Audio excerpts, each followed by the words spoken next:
Assalamu alaikum dear students, hope you are doing well. Today I am going to start some important properties of Laplace transform. First we define linearity property. Laplace transform, we present the few important properties of Laplace transform which will help us in finding the Laplace transform of combination of functions whose transform are known. For example, linearity property, let f of t is equal to c1 f1 of t plus c2 f2 of t. c1 and c2 are any constant, f1 of t and f2 of t are two functions. c1 and c2 are any constant and f1 of t and f2 of t are any two functions which has the Laplace transform is f1 of s, like f1 bar of s and f2 bar of s. Simply Laplace transform of f of t equal to 0 goes to infinity e raised to power minus st f of t and dt. Apply Laplace transform separately on different function. First we apply c1 f1 of t plus c2 f2 of t. Separately apply Laplace transform. c1 and c2 are constant function. c1 and c2 outside the integral. Laplace transform of f of t is equal to 0 goes to infinity e raised to power minus st f of t dt. c1 constant है, बाहर लिख देंगे 0 goes to infinity e raised to power minus st f1 of t dt plus c2 0 goes to infinity e raised to power minus st f2 of t dt. Laplace transform of f of t and f of t function आपके पास क्या given है c1 f1 of t plus c2 f2 of t. Apply Laplace transform which is equal to c1 f1 bar of s plus c2 f2 bar of s. A second property is shifting property. If a function is multiplied by e raised to power at, then transform of resultant function is obtained by replacing s by s minus a in the transform of original function. For example, if a function is multiplied by e raised to power at, then transform of resultant function is obtained by replacing s by s minus a in the transformation of original function. Let f of t is a function having the Laplace transform f of s and Laplace transform of f of t into e raised to power at which is equal to f of f bar of s minus a. Now we check Laplace transform of f of t into e raised to power at which is equal to 0 goes to infinity e raised to power minus st into e raised to power at f of t dt. In this case basis same है, आपके पास power जेड हो जाएंगी a raise to power minus को common लेंगे s minus a into t f of t d d. अब Laplace transform of f of t किसके इक्वल होता है एफ बार ऑफ एस. अब यहाँ पर आपके पास आ जाता है एस माइनस ए, तो आपके पास इस केस में Laplace transform of f of s minus a. अगर आपके पास यहाँ पर फंक्शन गिवन है f of t into e raise to power minus a t, तो उस केस में आपके पास लेप्लास ट्रांसफॉर्म क्या होगी f bar of s plus a. Next है आपके पास multiplication by power of t. Let f of t is a function such that f bar of s it's transform like Laplace transform of f of t which is equal to f bar of s. Now Laplace transform of f of t into t raised to power n. आपके पास nth function given है, तो उस case में आपके पास Laplace transform क्या होगी -1 की power n d की पावर n और ds n f bar of s. अब यहाँ पर आपके पास d की पावर n अगर आपके पास n5 गिवन है तो उसके अकॉर्डिंग और f bar of s.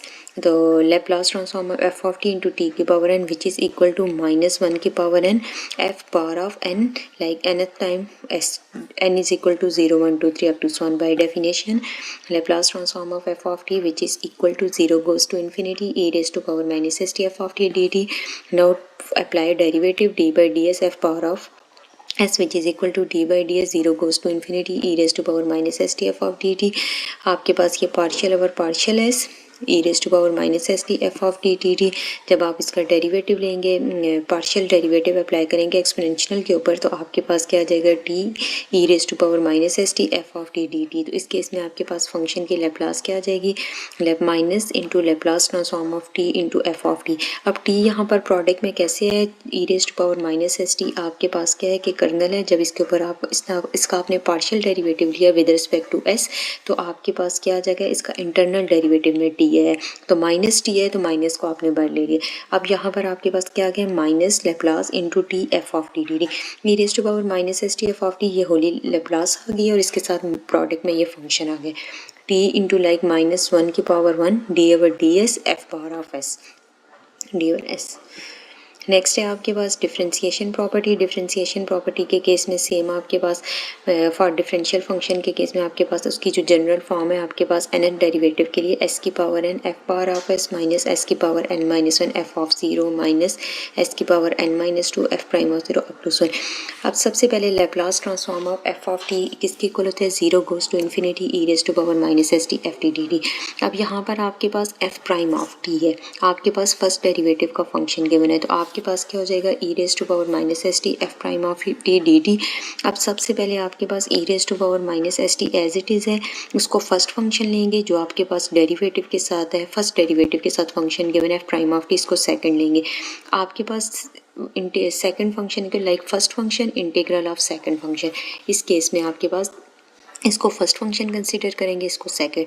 अब यहाँ पर आप लैप्लास ट्रांसफॉर्म अप्लाई कर रहे हैं डेरिवेटिव्स के ऊपर, ये फर्स्ट डेरिवेटिव के पास साथ फंक्शन के बने, तो जैसे ही आपके पास डेरिवेटिव के ऊपर इंटीग्रल अप्लाई करेंगे तो डेरिवेटिव और इंटीग्रल कैंसिल हो जाएंगे, आपके पास आ जाएगा e raise to power minus s t f of t 0 goes to infinity minus limits of integration 0 goes to infinity.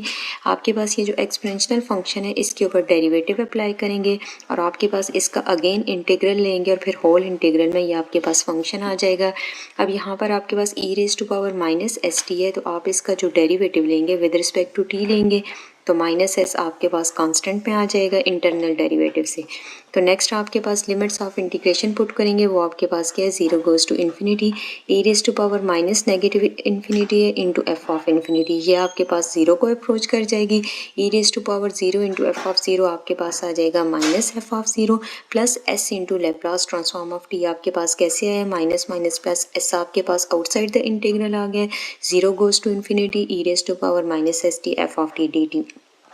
फिर आपके पास minus f of 0 plus s into Laplace transform of f of t, तो final आपके पास Laplace transform of first derivative आपके पास क्या आ गया s into f bar of s minus f of 0। एक बात हमेशा याद रखनी है, लेप्लास ट्रांसफॉर्म के केस में जब आप लेप्लास ट्रांसफॉर्म डेरिवेटिव्स के ऊपर अप्लाई करेंगे तो कर्नल को आप फर्स्ट फंक्शन कंसिडर करेंगे और जो आपके पास डेरिवेटिव के साथ फर्स्ट डेरिवेटिव के साथ फंक्शन गिवन है ये सेकंड डेरिवेटिव के साथ, उसको आप सेकंड फंक्शन कंसिडर करेंगे। फिर जैसे आप इंटीग्रेट करेंगे तो आपके पास अगर फर्स्ट डेरिवेटिव है तो आपके पास फर्स्ट टाइम इंटीग्रेट करने से कैंसिल हो जाएगा, अगर आपके पास सेकंड डेरिवेटिव है तो उसके अकॉर्डिंग।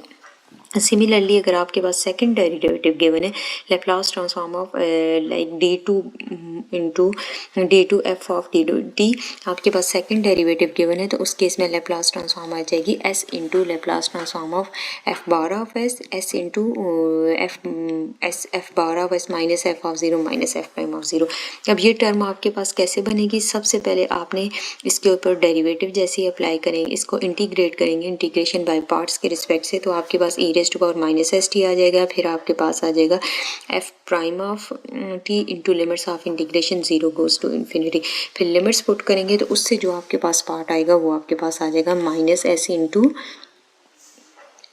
एफ ऑफ 0, ये रिमेनिंग। ये तो आपने फर्स्ट डेरिवेटिव के अकॉर्डिंग आपने लेप्लास ट्रांसफॉर्म कैलकुलेट कर लिया। अब सेकंड के अकॉर्डिंग जब करेंगे तो आपके पास इस टर्म में ऐसे आ जाएगा e raise to power minus s t f prime of t 0 goes to infinity, तो नेगेटिव इन्फिनिटी कैंसिल हो जाएगा, तो यहाँ पर आपके पास आ जाएगा एफ प्राइम ऑफ 0। तो लास्ट में देखें यहाँ पर as it is s square into f bar of s minus s into f of 0, यहाँ पर तो एस इसके साथ मल्टी और माइनस एफ प्राइम ऑफ 0, ये आपके पास आ गया Laplace transform of second derivative. फिर nth के अकॉर्डिंग एस की power n f bar of s minus s की power n minus 1 f of 0 minus s की power n minus 2 f prime of 0 plus up to so on s इंटू f की power n minus 2 0 minus f की power n minus 1 derivative into 0। This property is very useful for solving differential equation. अब आपके पास differential equation के case में ये जो property है ये आपके पास क्या है कि बहुत ही इंपॉर्टेंट है और आपके पास मोस्टली ऐसे होता है कि लेप्लास ट्रांसफॉर्म ऑफ डेरिवेटिव इसका आपके पास डायरेक्ट डेरिवेशन भी आ सकती है और डायरेक्टली आपने इसको यूज़ भी करना होता है। अगर आपके पास सेकंड डेरिवेटिव के साथ कोई भी फंक्शन गिवन है तो आप डायरेक्टली उसकी ये ट्रांसफॉर्म पुट कर सकते हैं। अगर आपके पास फर्स्ट डेरिवेटिव के अकॉर्डिंग है, फॉर एग्जांपल आपके पास एमसीक्यूज आ सकता है Laplace transform of first derivative equal to this या Laplace transform of third derivative equal to this या nth डेरिवेटिव के अकॉर्डिंग आपके पास कोई भी फंक्शन nth के अकॉर्डिंग गिवन हो सकता है, तो उसमें आपने लेप्लास ट्रांसफॉर्म डायरेक्टली इसकी ट्रांसफॉर्म की वैल्यू को सब्स्टिट्यूट करके आप अपना आंसर लिख सकते हैं। Thank you so much.